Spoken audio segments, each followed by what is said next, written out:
Bareskrim Polri mengungkap modus licik pabrik produksi minyak goreng minyak kita tidak sesuai takaran. Dari hasil penyelidikan, polisi menemukan kemasan 1 liter minyak kita hanya terisi 750 sampai 800 ml.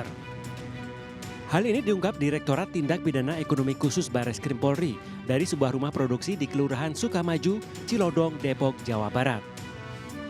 Saat digeledah, polisi menemukan barang bukti drum penyimpanan bahan baku, minyak kita dengan berbagai kemasan dan mesin produksi. Polisi juga menetapkan AWI, pemilik sekaligus pengelola rumah produksi minyak kita sebagai tersangka. Dalam perkara ini, penyidik telah menetapkan satu orang tersangka, yaitu inisial AWI, yang berperan sebagai pemilik maupun merangkap sebagai kepala cabang sekaligus pengelola lokasi tersebut yang berada di TKP. Bahan baku minyak goreng curah didapatkan tersangka dari sebuah perusahaan di Kota Bekasi, Jawa Barat.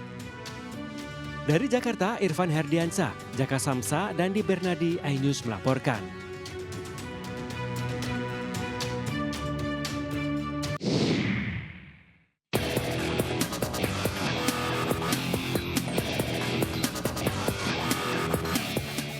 Di Desa Ciujung, Kabupaten Bogor, Jawa Barat, polisi meringkus seorang pria yang diduga mengoplos minyak curah menjadi minyak bersubsidi.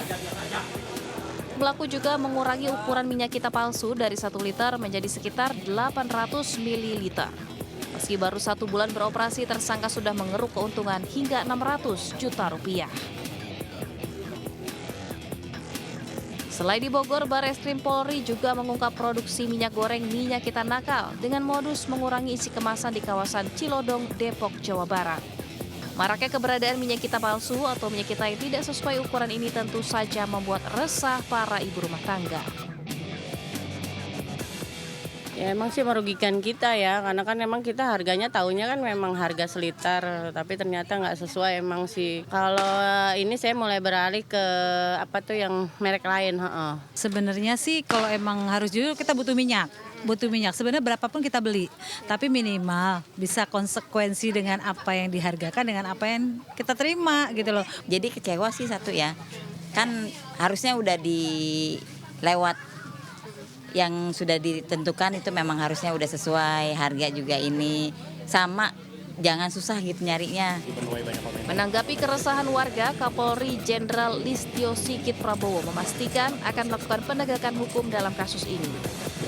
Sedang kita lakukan pendalaman dan kemungkinan kita akan lakukan penegakan hukum karena memang ada yang kita dapati yang isinya tidak sesuai dengan kemasannya 1 liter. Kemudian juga ada yang menggunakan label minyak kita namun sebenarnya palsu. Sementara itu, Menteri Perdagangan Budi Santoso menyatakan bahwa kini pihaknya tengah menyelidiki keberadaan pabrik yang diduga mengurangi ukuran minyak kita tersebut. Lokasi perusahaan yang melakukan pengurangan takaran ya waktu itu kan ya tanggal 7 itu kita ke Jalan Tol Iskandar di Depok, tetapi perusahaan itu sudah tutup ternyata. Nah sekarang kemudian kita selidiki dan sekarang ketemu perusahaannya pindah di Karawang. Hari ini tim Satgas Polri dan Kemendak sedang di Karawang. Tim Liputan iNews melaporkan.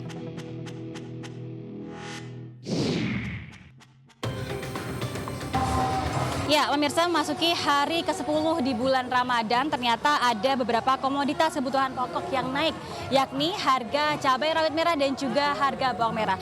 Saya akan menunjukkan kepada pemirsa salah satu komoditas cabai yang dijual di kios yang ada di Pasar Palmerah, Jakarta Pusat. Ini adalah harga cabai rawit merah yang sekarang harganya mencapai Rp90.000 hingga Rp100.000 per kilogramnya, naik dari harga normalnya sekitar Rp40 hingga Rp50.000 per kilogram. Nah, berbeda dengan cabai rawit merah, untuk cabai keriting merah sekarang harganya justru masih stabil di angka Rp50.000 per kilogramnya. Nah, untuk harga lainnya misalnya adalah harga bawang merah, pemirsa, ini juga ada di sebelah sana harga bawang merah yang sekarang juga naik di sekitar angka Rp60.000 per kilogram dari harga normal sekitar Rp40.000 per kilogram. Sementara untuk harga bawang putih ini juga masih normal, yakni di angka sekitar Rp40 hingga Rp50.000 per kilogramnya. Nah pemirsa, selain harga bawang merah lalu juga harga cabai rawit merah yang naik, sebenarnya untuk komoditas pangan lain ini harganya masih normal. Namun dari pedagang dan juga pembeli ini mengharapkan agar pemerintah nantinya bisa mengeluarkan kebijakan sehingga menjelang Lebaran nanti harga-harga komoditas pangan di pasaran bisa kembali normal. Selain Jakarta, wilayah lain juga merasakan pedasnya harga cabai. Di Yogyakarta, harga cabai rawit mencapai Rp100.000 per kilogram. Di Bandung, harga cabai rawit Rp90.000 per kilogram. Surabaya, harga cabai rawit Rp78.000 per kilogram. Sementara di Kalimantan Selatan, harga cabai rawit dijual seharga Rp145.000 per kilogram. Dari Jakarta, Amrina Rida, Muhammad Hoirudin, iNews melaporkan.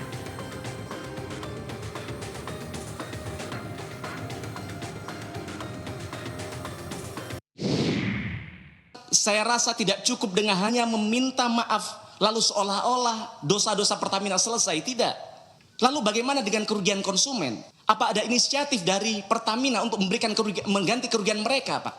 Ingat, Pak, mereka beli BBM bukan untuk diminum, Pak, tapi untuk bekerja sehari-hari dari kantor ke rumahnya. Baik, terima kasih. Komisi 6 DPR RI meminta Pertamina untuk memberikan kompensasi kepada rakyat Indonesia atas kasus Pertamax oplosan. Upaya tersebut dilakukan demi mengembalikan integritas Pertamina di mata rakyat Indonesia. Salah satu anggota DPR RI Komisi 6, Mufti Anam, meminta Pertamina untuk mengganti kerugian rakyat dalam kasus Pertamax oplosan. Menurut Mufti, penggantian kerugian rakyat dilakukan demi mengembalikan citra buruk masyarakat Indonesia terhadap Pertamina. Maka manfaatkan My Pertamina untuk bagaimana bisa memberikan ganti rugi kepada rakyat kita, Pak. Dengarkan kata netizen, saya pikir ada benarnya. Gimana untuk mengembalikan integritas Pertamina, mereka ganti gasih Pertamax secara gratis selama setahun misalnya. Tapi itu tidak mungkin. Atau seminggu deh, atau sebulan deh, atau apa yang bisa Bapak lakukan, yang penting rakyat merasa ada upaya dari Pertamina untuk memberikan perbaikan dan minta maaf kepada rakyat.